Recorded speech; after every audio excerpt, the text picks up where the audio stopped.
Sumainyo ang Panginoon. At sumayo rin. Ang mabuting balita ng Panginoon ayon kay San Lucas. Papuri sa iyo, Panginoon.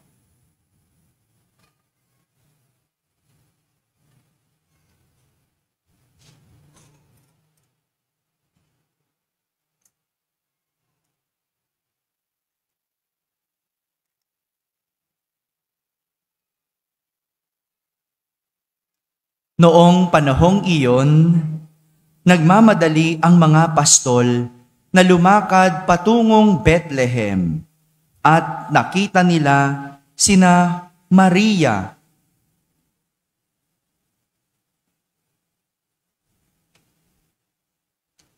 taon-taon, tuwing pista ng Pasko, ang mga magulang ni Jesus ay pumupunta sa Jerusalem. At nang 12 taon na siya, pumaroon sila gaya ng dati nilang ginagawa. Pagkatapos ng pista, sila ay umuwi na. Nagpaiwan si Jesus sa Jerusalem, ngunit hindi ito napansin ng kanyang mga magulang. Sa pag-aakala ng isa na si Jesus ay kasama ng isa, nagpatuloy sila ng maghapong paglalakbay. Nang malaman nilang hindi siya kasama, siya'y hinanap nila sa kanilang mga kamag-anak at kakilala. Hindi nila siya matagpuan, kaya't bumalik sila sa Jerusalem upang doon ay hanapin. At nang 3 araw, natagpuan nila si Jesus sa loob ng templo, nakaupong kasama ng mga guro. Nakikinig siya sa kanila at nagtatanong. At ang lahat ng nakarinig sa kanya ay namangha sa kanyang katalinuhan. Nagtaka rin ang kanyang mga magulang nang siya'y makita. Sinabi ng kanyang ina, "Anak, bakit naman ganyan ang ginawa mo sa amin? Balisang-balisa na kami ng iyong ama sa paghahanap sa iyo." Sumagot siya, "Bakit po ninyo ako hinahanap? Hindi ba ninyo alam na ako ay dapat na nasa bahay ng aking ama?" Ngunit hindi nila naunawaan ang pananalitang ito. Siya ay umuwing kasama nila sa Nazaret at naging isang masunuring anak. Ang lahat ng bagay na ito ay iningatan ng kanyang ina sa kanyang puso. Patuloy na lumaki si Jesus, umunlad sa kanyang karunungan at lalong kinalugdan ng Diyos at ng mga tao. Mga kapatid, ang mabuting balita ng Panginoon. Pinupuri ka namin, Panginoong Hesukristo. Magsiupo ang lahat at makinig sa homilya. Isang magandang umaga po sa inyong lahat. Pakibati naman ang katabi ng maligayang Pasko. Maligayang Pasko po. Maligaya pa rin po ba? O Pasko na lang? Maligaya pa rin, no? Dapat maligaya pa rin, no? Nasa panahon pa rin tayo ng Kapaskuhan, kaya ang bati, maligayang Pasko. Hindi pa tapos ang Pasko, nagsimula pa lang tayo. Kaya binabati ko lahat ng mga nasa barangay na nakakapakinig ng ating banal na misa, sa lahat ng mga nasa tahanan, nagsisimba via online. Sa lahat ng nasa abroad, isang magandang araw po sa inyong lahat, maligayang Pasko po. Kasama kayo sa aming banal na pagdiriwang dito sa ating parokya. Nais kong simulan ang ating pagninilay sa isang kwento. At ang aking kwento ay tungkol sa isang mag-anak, sa isang pamilya na nagkakaroon ng problema. Kamusta po ba ang inyong pamilya? Hello? Okay? Okay na nasanay na? O okay na wala nang pakialam? Alin doon? Tingnan natin kung makaka-relate kayo sa pamilyang ito. Minsan, may isang ama at ina na namomroblema sa kanilang anak. Dahil malaki na ang ipinagbago nito. Problema niyo po ba anak niyo? Mga anak, problema niyo ba magulang niyo? Isang balibaliktad na rin tayo, no po? No? Itong mga mag-asawang to, no, na problema sa kanilang anak. Kasi noon, malapit ang kanilang anak sa kanila. Pero bakit habang lumalaki, napapalayo at mas napapalapit ang anak sa kaibigan? Napapalayo sa kanila, pero napapalapit sa barkada. Madalas, mas mahaba pa ang panahon o oras sa labas ng bahay kaysa sa loob. Hindi na sumasabay sa pagkain. Sabay-sabay pa po ba kayo kumain? Minsan na lang, no? Minsan. No? Hindi na sabay kumain. Hindi na tumutulong sa gawaing bahay. At kapag nasa bahay, parang walang magulang na nakita. Daan-daanan na lang. May pagkakataon pa na hindi na sumusunod at nakikinig sa mga pangaral at sinasabi nilang mag-asawa. Pakiramdam na mag-asawa, nagre-rebelde ang anak. Kaya isang araw, sinabi ng nanay sa kanyang asawa, kausapin mo nga ang iyong anak. Tinawag ng tatay ang anak at padabog itong lumapit. Niyaya ng ama ang anak na magpalipad ng saronggola. No? Uso pa ba yan? Meron pa ba dito sa atin? No? May saranggola pa rin? Kahit na mabigat sa loob ng anak na sumama sa ama, dahil hindi naman na niya gustong magpalipad ng saronggola, napilit pa rin ito at sumama ang anak. Habang inaayos ng ama ang tali, sinabi ng ama, naalala mo noon, anak, madalas magpalipad tayo ng saronggola. Madalas nating ginagawa ito. Sabay abot ng pisi sa anak. At siya namang hinagis ng ama ang saranggola. Nagsimulang lumipad ang saranggola. At habang lumalakas ang hangin, pataas ng pataas ang lipad ng saranggola.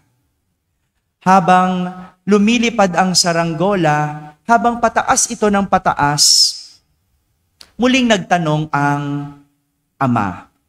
Sabi nito, anak, kung puputulin ko ba ang pisi, sa tingin mo, anong mangyayari? Sumagot ang anak, mas makakalipad ng mataas ang saranggola. Pinutol ng ama ang pisi.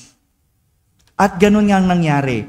Lumipad ng mas mataas at mas malayo ang saranggola. Habang lumalakas ang hangin, palayo ng palayo, pataas ng pataas ang paglipad ng saranggola.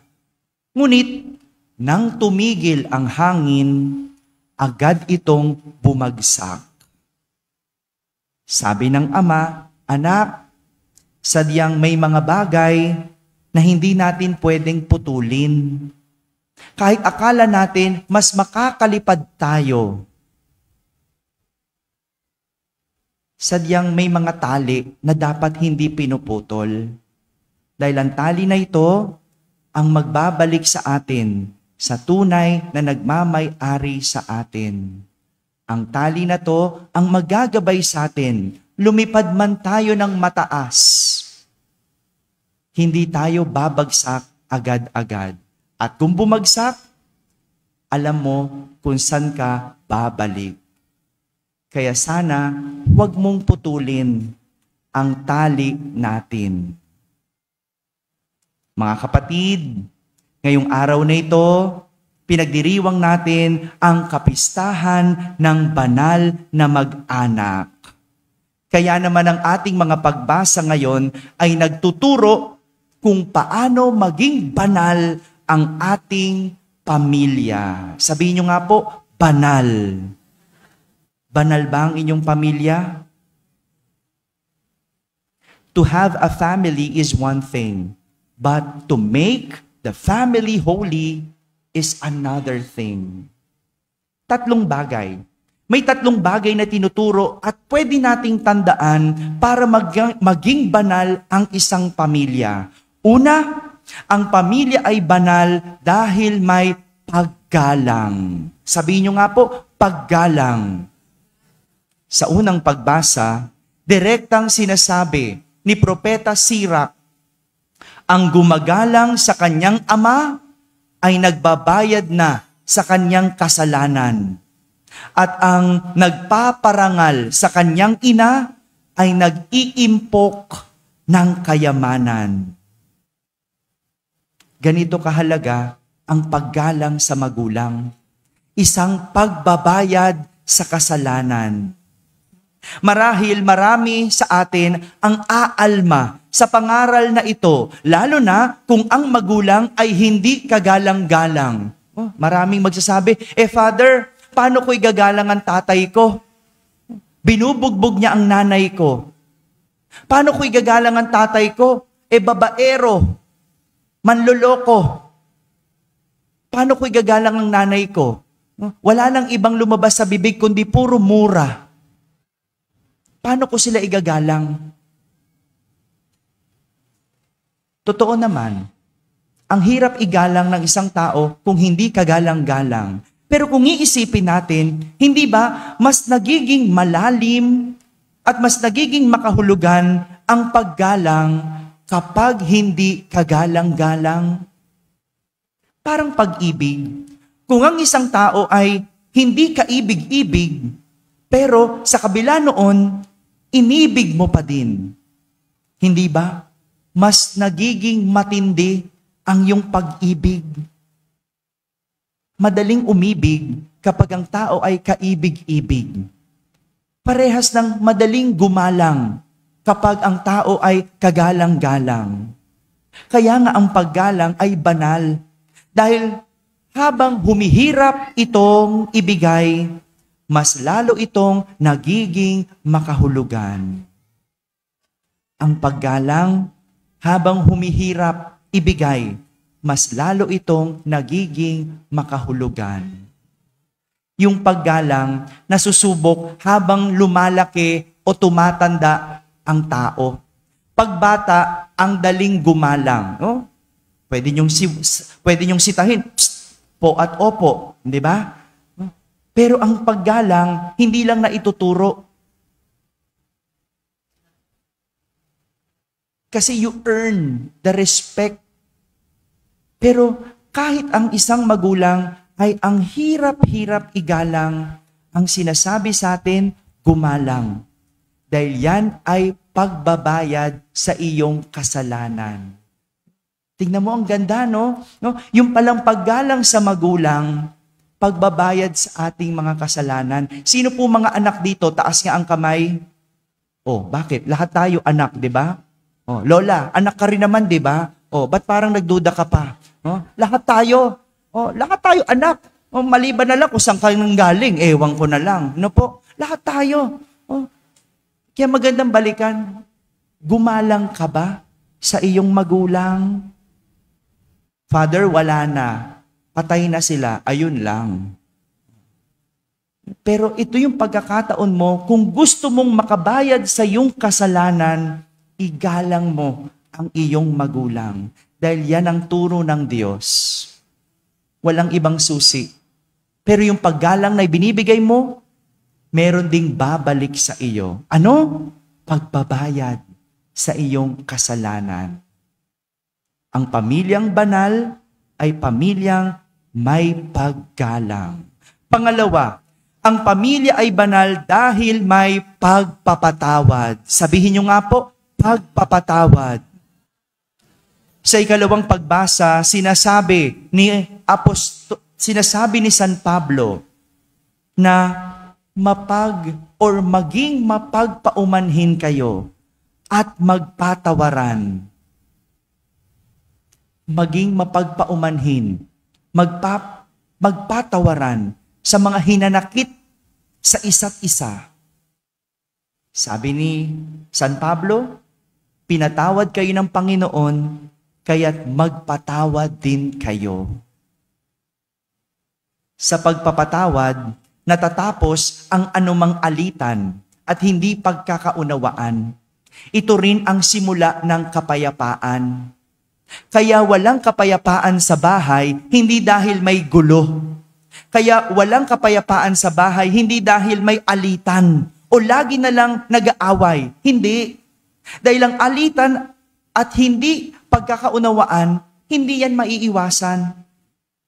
Kaya magulo ang pamilya dahil walang pagpapatawaran. Kasama sa buhay ang alitan, ang pagtatalo. Parte yan ng paglalim at pagpapatibay ng relasyon. Pero ang mahalaga, marunong magpatawaran. Alam ko mahirap magpatawad. Alam ko masakit magpatawad. Pero ang sinasabi sa atin, dahil pinatawad ka rin ng Panginoon, matuto kang magpatawad. Simpleng sorry lang. Bakit ang hirap sabihin? Meron naman, sorry ng sorry, pero walang pagbabago. Sa kapatawaran, ang pamilya ay nagiging banal dahil nagdadala ito ng kasiyahan at kapayapaan. Para maging payapa ang pamilya, magpatawaran. Ikatlo, ang pamilyang banal ay may Diyos. Sabihin nyo nga po, may Diyos. Review tayo. Ano po yung una?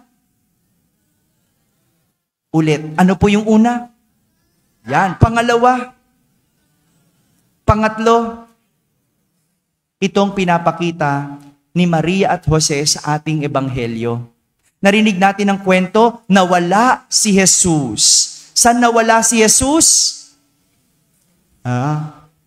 Sa templo. At hinanap ng mag-asawa si Jesus nang siya ay mawala. Hindi nila tinigilan hanggat hindi nila nahanap si Jesus. Nabalisa ang mag-asawa nang mawala si Jesus. Kaya magandang tignan, ang ating bang pamilya, merong Diyos? Meron pa bang Diyos ang ating pamilya? Hinahanap ba ninyo ang Diyos kapag wala sa pamilya? Sinong Diyos ng pamilya? Si Jesus ba? O pera? Mabuti pa ang pera pag wala, hinahanap hindi ba? Pag hindi ba maramdaman ng Diyos, hinahanap ang Diyos? Nagpupunta sa simbahan? Nagdadasal?